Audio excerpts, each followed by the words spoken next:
ನಮಸ್ಕಾರ ರಿವ್ಯೂ ಚಾನಲ್ಗೆ ಸ್ವಾಗತ. ನಾನು ಸೌಖ್ಯ ಗಾಂವ್ಕರ್. ವಿಜೇಂದ್ರ ಈಗ ಸಿಡಿದೆದ್ದಿರೋ ರೆಬಲ್ ಟೀಮ್ಗೆ, ಯತ್ನಾಳ್ ಆ್ಯಂಡ್ ಟೀಮ್ಗೆ ಬಿಗ್ ಶಾಕ್ ಒಂದನ್ನು ಕೊಟ್ಟಿದ್ದಾರೆ. ಇತ್ತ ಯತ್ನಾಳ್ ಹೈಕಮಾಂಡೇ ಊಹೆ ಮಾಡಿದಂಥ ದಾರಿಯನ್ನು ಹಿಡಿದಿದ್ದಾರೆ.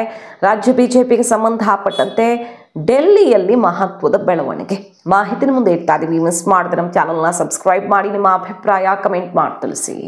ಎಸ್ ವೀಕ್ಷಕರೇ, ಮೊದಲೇ ಹೊತ್ತುಕೊಂಡು ಉರಿತಾ ಇತ್ತು. ಈಗ ಜಿಲ್ಲಾಧ್ಯಕ್ಷರ ಆಯ್ಕೆಯ ಬಳಿಕ ತುಪ್ಪ ಸುರಿದಂತಾಗಿದೆ. ಇನ್ನೂ ಧಗಧಗಿಸ್ತಾ ಇದೆ ಬಿಜೆಪಿಯಲ್ಲಿ ಹೊತ್ತುಕೊಂಡಿರೋ ಬೆಂಕಿ. ಈ ಹೊತ್ತಲ್ಲಿ ಇದೇ ಮೊದಲ ಬಾರಿಗೆ ಓಪನ್ ಆಗಿ ವಿಜಯೇಂದ್ರ ಘೋಷಣೆ ಮಾಡಿದ್ದಾರೆ. ಅಂದರೆ ಅಷ್ಟು ಓಪನ್ ಆಗಿ ತನ್ನ ವಿರೋಧಿ ಬಣಕ್ಕೆ ಮೆಸೇಜ್ ಕೊಟ್ಟಿದ್ದಾರೆ, ನಾನೇ ಮತ್ತೆ ಅಧ್ಯಕ್ಷ ಕುರ್ಚಿಯಲ್ಲಿ ಕೂರೋದು ಅಂತ. ಹೈಕಮಾಂಡ್ ಆಶೀರ್ವಾದ ಇದ್ದರೆ ಮತ್ತೆ ಕೂರ್ತೀನಿ ಅಂತಿದ್ರು ಮೊನ್ನೆ ತನಕ. ಆದರೆ ಜಿಲ್ಲಾಧ್ಯಕ್ಷರ ಆಯ್ಕೆ ಬೆನ್ನಲ್ಲೇ ಅವರ ಆತ್ಮವಿಶ್ವಾಸ ಡಬಲ್ ಆಗಿದೆ. ಅದರ ಅರ್ಥ ಜಿಲ್ಲಾಧ್ಯಕ್ಷರು ಅವ್ರ ಟೀಮ್ ಅವರೇ ಮುಂದುವರಿತಿದ್ದಾರೆ.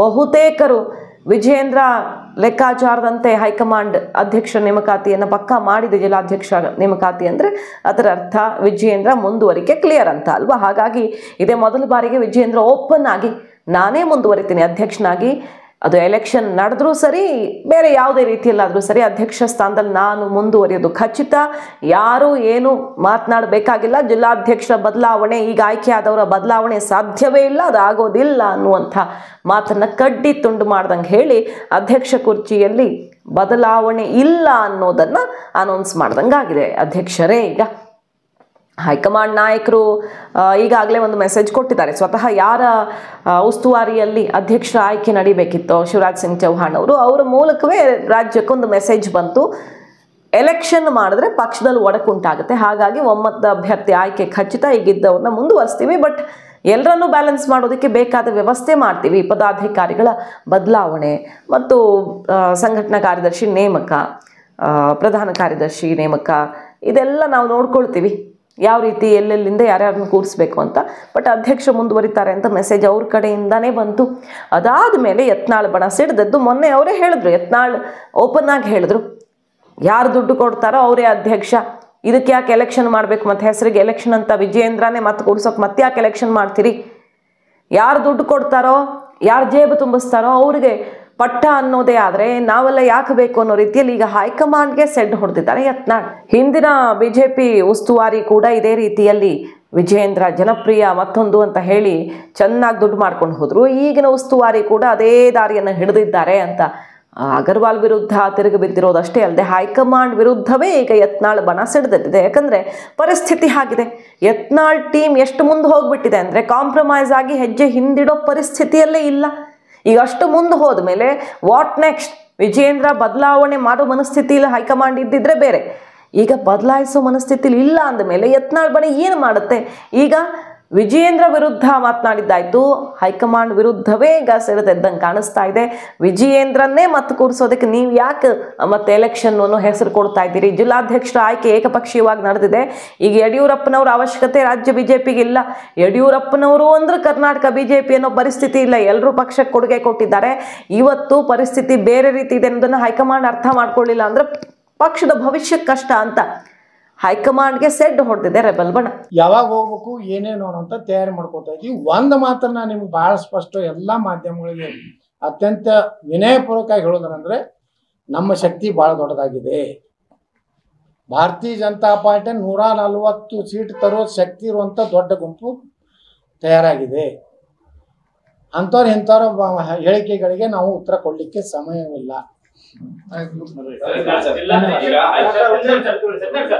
ಜಿಲ್ಲಾಧ್ಯಕ್ಷ ಮತ್ತೆ ರಾಜ್ಯಾಧ್ಯಕ್ಷ ವಿಚಾರಕ್ಕೆ ಬಸವರಾಜ ಬೊಮ್ಮಾಯಿ ಮತ್ತೆ ಆರ್ ಅಶೋಕ್ ಇವರೇನಾದ್ರು ನಿಮ್ಮನ್ನ ಭೇಟಿ ಮಾಡಿರುವಂತದ್ದು, ಚರ್ಚೆ ಮಾಡಿರುವಂತದ್ದು ಏನಾದ್ರು ನೋಡಿ, ಕೆಲವೊಂದು ಬಹಿರಂಗವಾಗಿ ಹೇಳುವುದಿಲ್ಲ.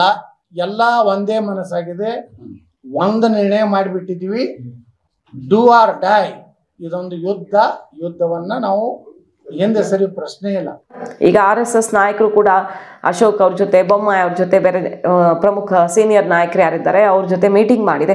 ಈಗ ಬೊಮ್ಮಾಯಿ ಅವರ ಸಲಹೆ ಏನಪ್ಪ ಅಂತ ಕೇಳಿದ್ರೆ, ಡೆಲ್ಲಿಲೇ ಮಾತಾಡ್ಬಿಡೋಣ, ಅಂತಿಮವಾಗಿ ಹೈಕಮಾಂಡನ್ನು ಕೇಳಿಬಿಡೋಣ ಅಂತ, ಮಾಡು ಇಲ್ಲವೇ ಮಾಡಿ ಹೋರಾಟಕ್ಕೆ ಇಳಿದಿದ್ದಾರೆ ಈಗ ಯತ್ನಾಳ್ ಅವರು. ಬೇರೆ ಆಪ್ಷನ್ನೇ ಇಲ್ಲ ನನಗೆ, ನಾನು ಕಾಂಪ್ರಮೈಸು ಆಗಲ್ಲ, ಈಗಿರೋ ನಾಯಕತ್ವ ಒಪ್ಕೊಳ್ಳೋದು ಇಲ್ಲ, ಎರಡರೊಳಗೊಂದು ತೀರ್ಮಾನ ಮಾಡಿ ಅಂತ ಹೇಳ್ತಾ ಇದ್ದು ಯತ್ನಾಳ್ BJPಯ ವಿರುದ್ಧವೇ ಹೊಸ ದಾರಿಯನ್ನು ಹುಡುಕ್ತಾರ ಅನ್ನೋ ಮಟ್ಟಿಗೆ ಚರ್ಚೆ ಆಗ್ತಿದೆ. ಯಾಕಂದರೆ ಅವರು ಸುತಾರಾಮ್ ರೆಡಿ ಇಲ್ಲ ಇದಕ್ಕೆ ಒಪ್ಕೊಳ್ಳೋಕೆ. ಬಟ್ ಹೈಕಮಾಂಡ್ ವಿಜಯೇಂದ್ರ ಮುಂದುವರಿಸೋದು ಖಚಿತವಾಗಿದೆ.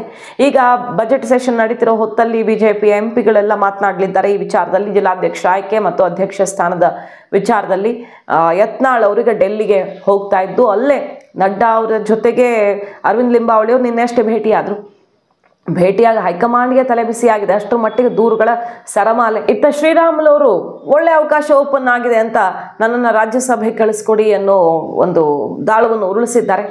ಹೇಗೂ ಸಿಟ್ಟು ಮಾಡ್ಕೊಂಡಿದ್ದಾರೆ. ಪಕ್ಷ ಬಿಡಬೇಡಿ ಅಂತ ಅಮಿತ್ ಶಾ ಅವ್ರದ್ದೇ ಕರೆ ಬಂದಿದೆ. ಈ ಹೊತ್ತಲ್ಲಿ ನನಗೂ ಒಂದು ಸ್ಥಾನ ಸಿಗಲಿ ಅಂತ ಅವರು ಪಟ್ಟು ಹಿಡಿದಿದ್ದಾರೆ.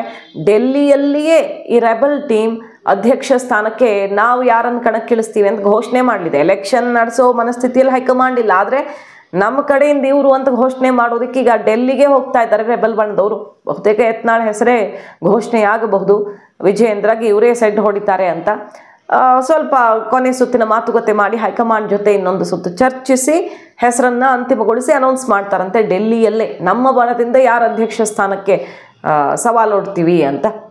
ಆದರೆ ವಿಜಯೇಂದ್ರ ಓಪನ್ ಆಗಿ ಹೇಳಿಬಿಟ್ಟಿದ್ದಾರೆ ಅಧ್ಯಕ್ಷ ಸ್ಥಾನದಲ್ಲಿ ಯಾವುದೇ ಬದಲಾವಣೆ ಇಲ್ಲ ಅಂತ. ಅಲ್ಲಿಗೆ 28ರ ಚುನಾವಣಾ ನಾಯಕತ್ವ ವಿಜಯೇಂದ್ರ ಹೆಗಲಿಗೆ ಬಿದ್ದು ಬಿಟ್ರೆ ಅವ್ರಿಗೆ ಒಳ್ಳೆ ಅವಕಾಶ ಓಪನ್ ಆಗಿಬಿಡುತ್ತೆ. ಗೊತ್ತಿದ್ದೇ ಈಗ ಇಷ್ಟೆಲ್ಲ ವಿರೋಧ, ತೀವ್ರ ವಿರೋಧ ಏಕಾಏಕಿ ವಿಜಯೇಂದ್ರ ವಿರುದ್ಧ ಸಿಡಿದಿರೋದು.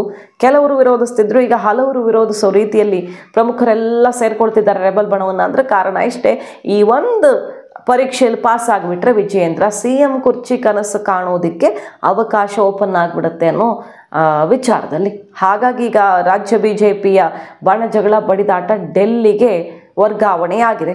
ಹೈಕಮಾಂಡ್ ನಾಯಕರು ಅಧ್ಯಕ್ಷ ಸ್ಥಾನದ ಬಗ್ಗೆ ನಿರ್ಧಾರ ತಗೊಂಡಿದ್ದಾರೆ. ಬಟ್ ಈ ರೆಬಲ್ಗಳ ಸಿಟ್ಟನ್ನು ತಣಿಸೋದು ಹೇಗೆ ಅನ್ನೋ ದಾರಿಯನ್ನು ಇನ್ನೂ ಹುಡುಕಬೇಕಾಗಿದೆ.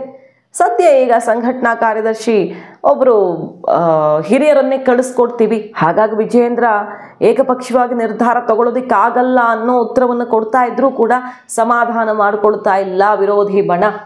ಹಾಗಾಗಿ ಯಾರ್ಯಾರಿಗೆ ಏನೇನು ಭರವಸೆಗಳನ್ನು ಕೊಟ್ಟು ಕಳಿಸ್ತಾರೆ ಹೈಕಮಾಂಡ್ ನಾಯಕರು ಕಾದು ನೋಡಬೇಕು. ಒಟ್ಟಿನಲ್ಲಿ ರಾಜ್ಯ BJPಯಲ್ಲಿ ಸದ್ಯಕ್ಕಂತೂ ಬದಲಾವಣೆಯ ಮಾತು ಇಲ್ಲವೇ ಇಲ್ಲ ಅನ್ನೋದು ಖಚಿತವಾಗ್ತಿದೆ. ಮಾಹಿತಿ ನಿಮ್ಗೆ ಇಷ್ಟ ಆಗಿದ್ರೆ ಮಿಸ್ ಮಾಡಿದ್ರೆ ನಮ್ಮ ಚಾನಲ್ನ ಸಬ್ಸ್ಕ್ರೈಬ್ ಮಾಡಿ, ನಿಮ್ಮ ಅಭಿಪ್ರಾಯ ಕಮೆಂಟ್ ಮಾಡಿ ತಿಳಿಸಿ. Thank you.